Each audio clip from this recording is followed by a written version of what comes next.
Hey everybody, this is Kite Altera with Kite Talks About. And the best thing about being an indoor gardener is the fact that rain or shine, 24/7, 365 days out of the year, you can garden.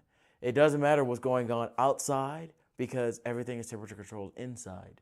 Now, when you're trying to do your plants, the common thing that people have when they're doing gardening is composting. So, how can you have a good compost? I talked about it in my other video, the aerobic composting initial phase, how you could do it.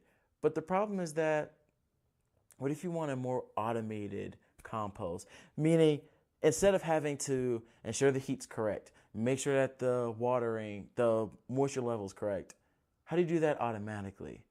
Well, I thought about that, and after a little bit of thinking, a little bit of coding, and a little bit of soldering, I came up with this. And this is my automated compost heap. So, as you guys can tell, the different parts of this is actually quite simple and it's not a lot to do, to be honest. So, you have your high output 150 watt AC ceramic heat lamps. The temperature can get up to about 150, almost 200 degrees basically. This is what heats the entire compost. Actually, if you beyond this mesh, which is rated for bugs just to make sure none can get out, none can get in potentially.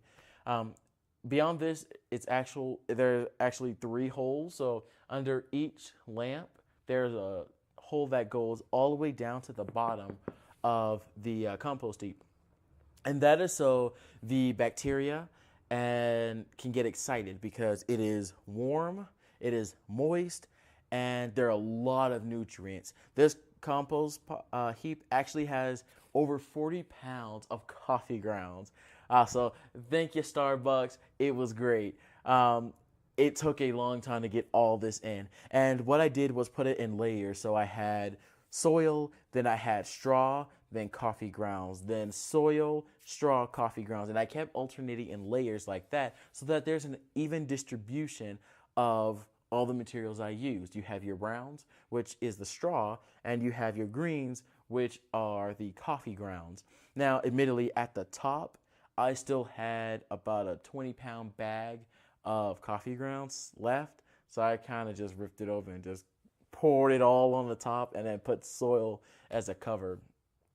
And upon making the holes and checking the next day, it's already starting to break down. I can tell because A, of the smell, and because it smells like freshly turned earth, and B, because the next day you could see fungus growing on all of them like immediately. It was the next day. So that's how I know it's working. I also know that the bottom of the compost is getting good heat because I actually have a thermometer here, and checking it, it's currently at 109 degrees. So it is pretty toasty there, down in there, but it's also very moist. I can actually feel a little bit of condensate in my hand from touching it. And then when I remove it, I can feel like there's a little bit of moisture, especially when I put my hand down into the pit itself. There's a lot of condensate that comes on. Not a ton, but enough to know there's a lot of moisture under there. So let's get into more specifics on what makes this work. So the brains of this entire project is this Elegoo Nano. This does all the processing, all the computation. It does everything that pertains to this entire unit. So here we have the three relays that are connected to the three heat lamps. So this is on a 15-minute on-off cycle. So 15 minutes it's on, and it takes around that amount of time, I did testing on it to verify, for the heat lamp to get to maximum temperature. And you can see the 15 minutes just passed, so it cut off. And now for 15 minutes, it's going to cool off. And it takes 15 minutes for it to get to max temperature, 15 minutes for it to get to the minimum temperature. This is good for safety reasons because you don't want it to overheat. You don't want the mesh to catch fire or anything like that. I actually verified, I tested to see how long can this mesh that I used last under the heat lamp. I actually had it closer than how you see on the than you actually see here. Let's pan over. It actually was a lot closer. This is about, without burning myself, about like 3-4 inches. I actually had it about an inch off of it when doing the test. And so long as it's on a 15-minute on-off cycle, you don't have to worry about the mesh getting destroyed. If it's longer than that, like 20, 30, 40 minutes, then that's when you start running into problems. It doesn't melt or catch fire, but you can feel it melting slightly. So that's where I stopped the test once I realized that that was a distinct possibility. And if you look closely here, let's see if I can get that on screen, you can see that we are at 109 degrees Fahrenheit, and to the right, it's actually when the alarm goes off when it hits 212 degrees Fahrenheit. So we are definitely pretty toasty in that hole. So another thing that this relay also powers is the reservoir. The reservoir has a water pump inside of it, and it also has a sensor to tell if the water in the reservoir is too low or too high. But we'll get to that in a second. Let's go back to the DS3231, which is this component right here. This is the actual timekeeper. So after a few hours, every couple of hours, the Elegoo will activate the soil moisture sensor as well as the reservoir sensor. It'll turn on, first it will turn on the reservoir sensor, and if the water level is too low, it halts everything. So everything turns off and it deactivates for several days, and it sets off an alert, which will be a red LED, and that'll tell me, hey, you need to fill up the water. And you fill up the reservoir, not fill up the water. You need to fill up the reservoir. But if the water check is good and it says, hey, we still have a good amount of water in the reservoir, then this yellow and black cable, this yellow, red, and you can barely see the black one, but it's actually right here. If that checks out and it says, hey, water level is good for the reservoir, then it switches and turns on this soil moisture sensor, which is embedded deep down, about 3/4 of the way down into the compost. And it turns it on, and it sees that soil moisture. And if that checks out, then it goes back to the heating and cooling cycle, activating these 3 relays here, which turns these 3 heat lamps on and off, 15 minutes on, 15 minutes off. However, if it determines that the compost soil moisture is low, it then activates the pump that's in here that I'll show you in a minute.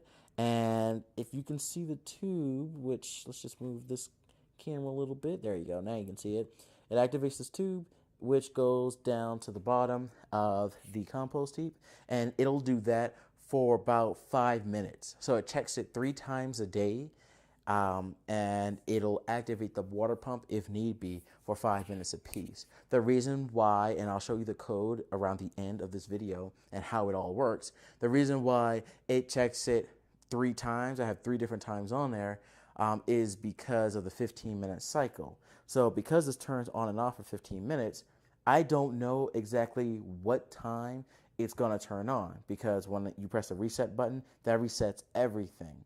So it's just as a way of finding at least one time where it can do the check and not be impeded by the relay on-off cycle. So if you guys can look closely, I'll actually put a focus on here. You can actually see the soil moisture sensor inside of the reservoir. Now, I know before I talked to you guys about me just using a water level sensor. However, I found that the soil moisture sensor is a lot better because 1, it is sensitive, but it's not as sensitive. And 2, the basic function is that if the water level dips below the point of the 2 prongs, it won't give a reading. And if it gives a reading, it's extremely low, whereas with the water level sensor, I may or may not get that. So this is a guaranteed way to get it to work. And as you can see, we still have plenty of water in here. And if you actually go down, you can see the pump. Now, this type of pump that I have, it has to be submerged in water, which is why I have the soil moisture sensor, which in this case, I'll be calling it the reservoir sensor. That's why I have it at that level, because if it dips below that level, the prong end of the reservoir sensor, that's the danger zone. So if it goes below that, it's a problem. So it's a lot of water in there. So I'm pretty sure I won't have to worry about it going low anytime soon. So since I've done showing you guys, you can just put a top on here. You don't have to worry about messing up the wires or the tubing because everything is so small, like the wires, the tubing, everything is so small. The top will just bend around it. You don't have to worry about any damage.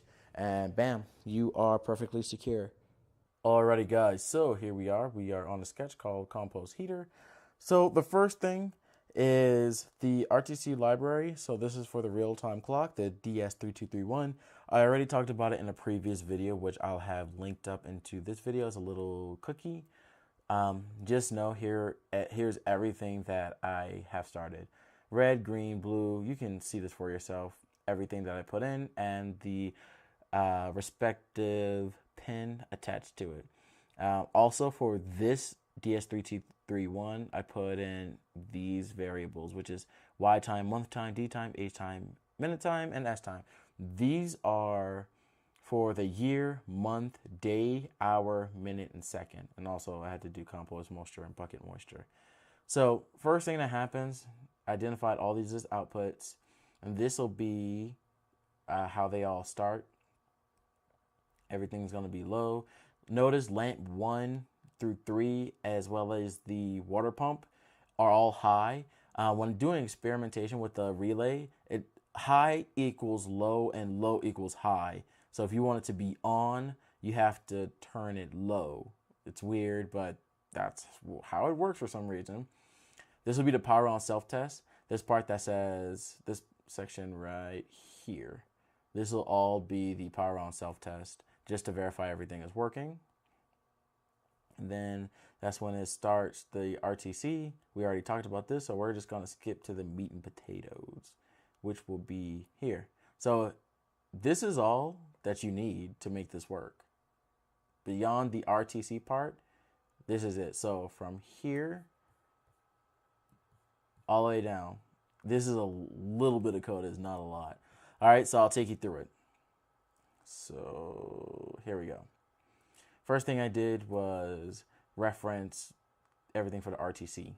And then I said, if the month time equals 10 and the D time, so if the month is October and the day is the 31st or the 31st of October, this activates. So the red LED will turn high, everything else will turn off, and then there will be a buzz, well, the buzzer turns high for half a second, then it turns low, and then you see this massive delay. This is very grotesque. You do not need this much of a delay, to be honest, but I just put it in as just because, honestly. With the red LED being high, this is actually for a couple days, like probably a couple months, honestly. It's a long time. When I did the test for it, it was a certain series of numbers and then 9 places. That was 1 day.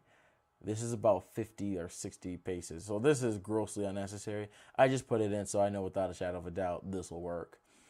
The next thing will be, so first it'll read this. It'll analyze if it's October 31st. If it's not, I have this else if statement. So I have if H time. So if the time is 21, which is 9 o'clock, the minute is 10 and the second is 10, or if it's 17:28:55, which is hour, minute, and second, or if it is 12:45 with 6 seconds, this is what happens. So it's or. So it checks, is it this? Yes or no. If it's no, then this. Check, is the time this? Yes or no. If it's not, then it goes to this. Is the time this? Yes or no.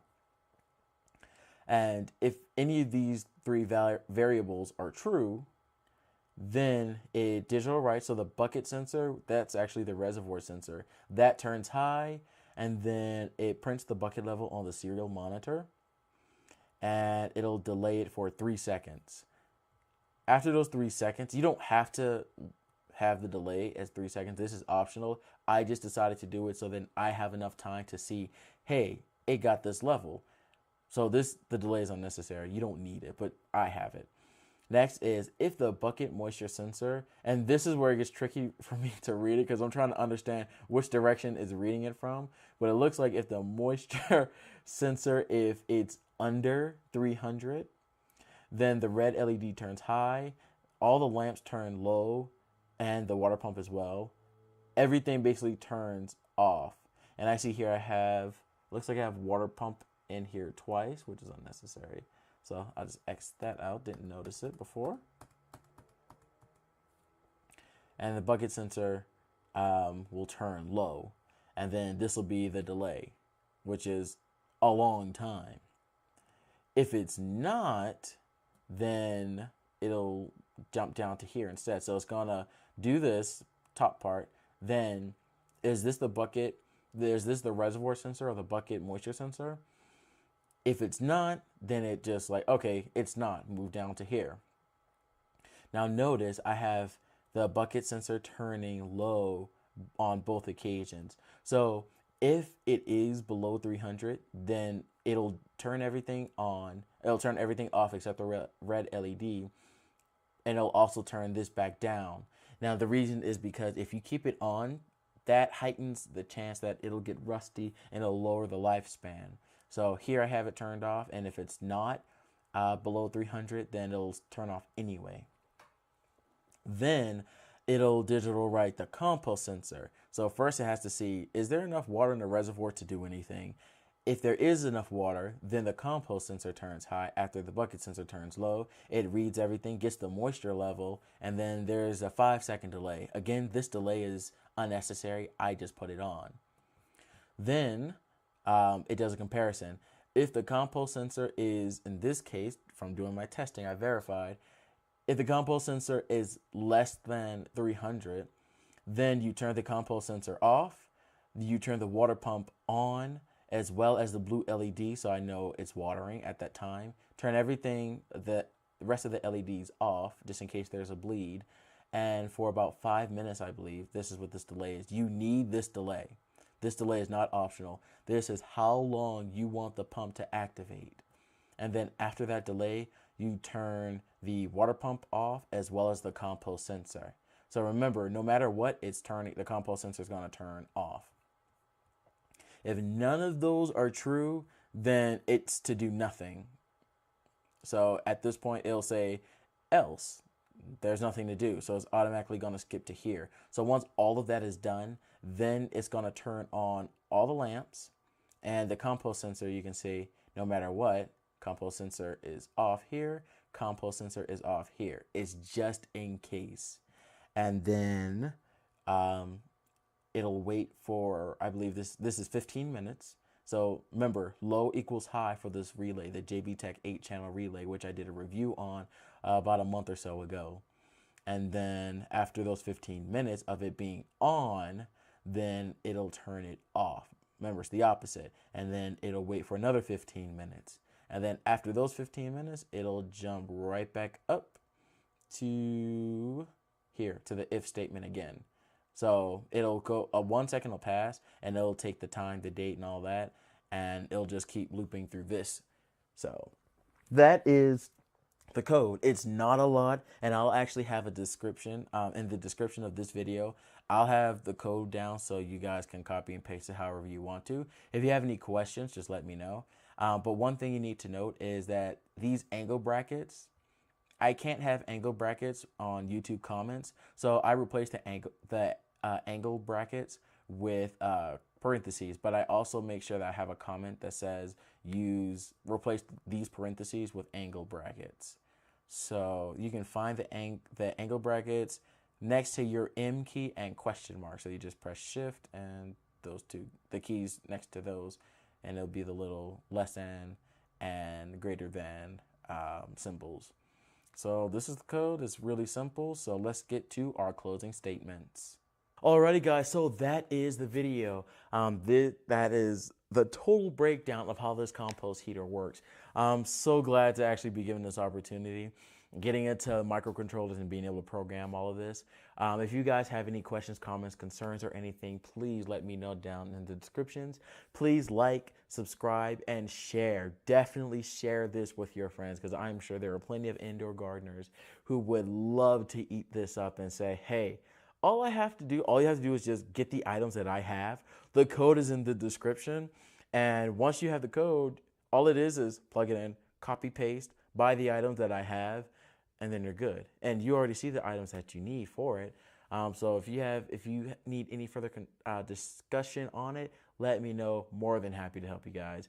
This channel is about spreading knowledge, about spreading awareness, and highlighting the things that I do in my life on a daily basis as it concerns these projects. So I'm really glad that I actually got into this. So without further ado, thanks for watching. This is Kyle Terra. Please like, subscribe, and share. And I'll see you guys in the next video. Have a blessed day, and bye.